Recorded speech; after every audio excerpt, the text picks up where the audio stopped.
I don't know about you, but after breaking up with someone, and it hasn't happened to me in a long time, you're going to feel a little depressed for a while.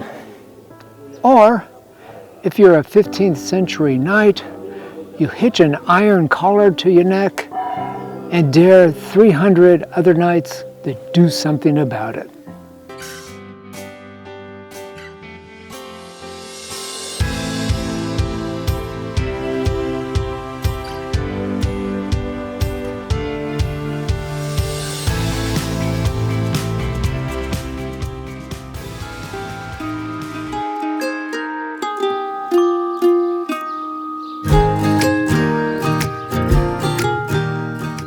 This relatively short section leaves Villar de Mazarife, where the only apparent life is this vegetable garden.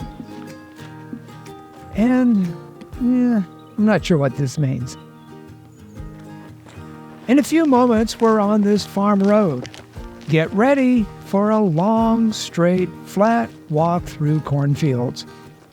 We're now on one of the last segments of the Meseta.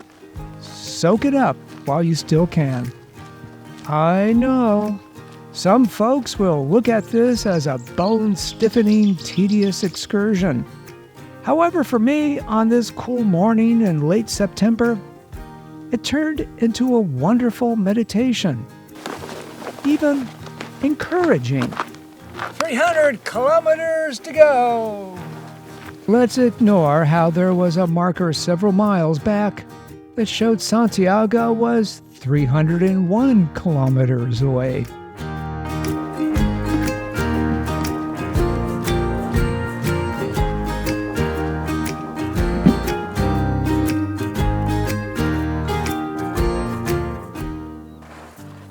Oh look, a coin. So I guess the Camino provides, huh? Yep.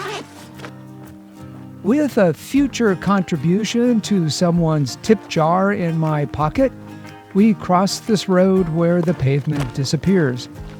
Not far from that intersection, we pass over the Canal del Paramo, which runs a brief 14 kilometers watering the fields here.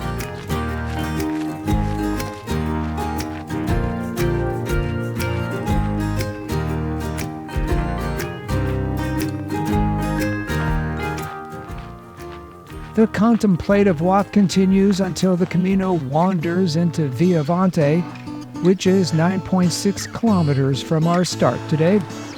Some 200 people call this place home.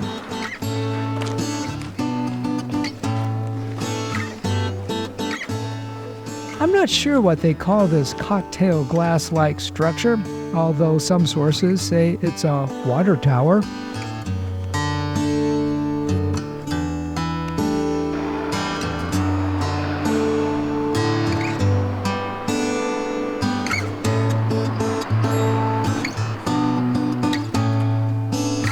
From here, we cross railroad tracks and then walk beside them on the C621 road. A not always quiet country lane.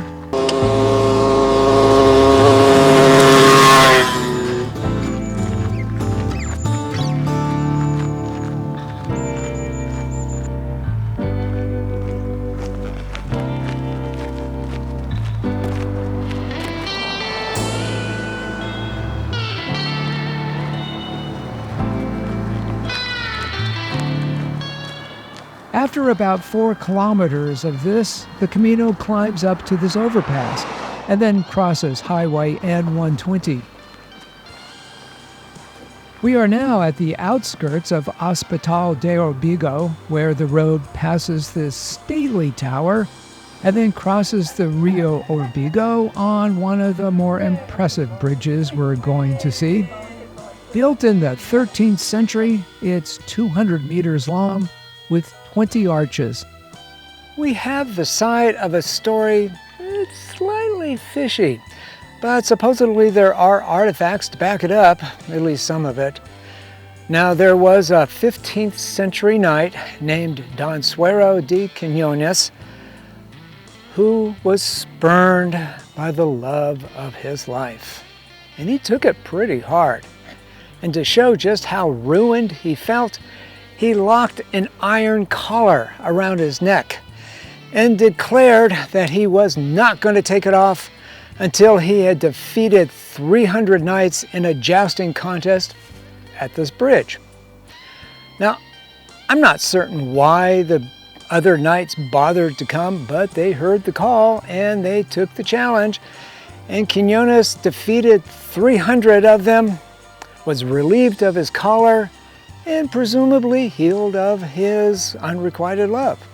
According to other versions of the story, this bit of medieval soap opera is only half true.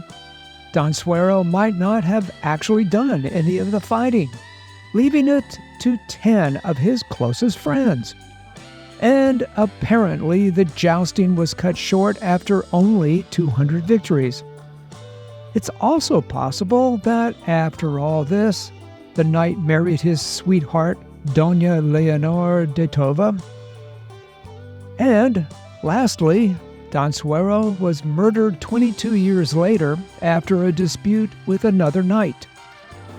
While we're left to ponder why it's never a good idea to believe the tall tales of the Camino, we continue across this famous bridge and find our lodging for the night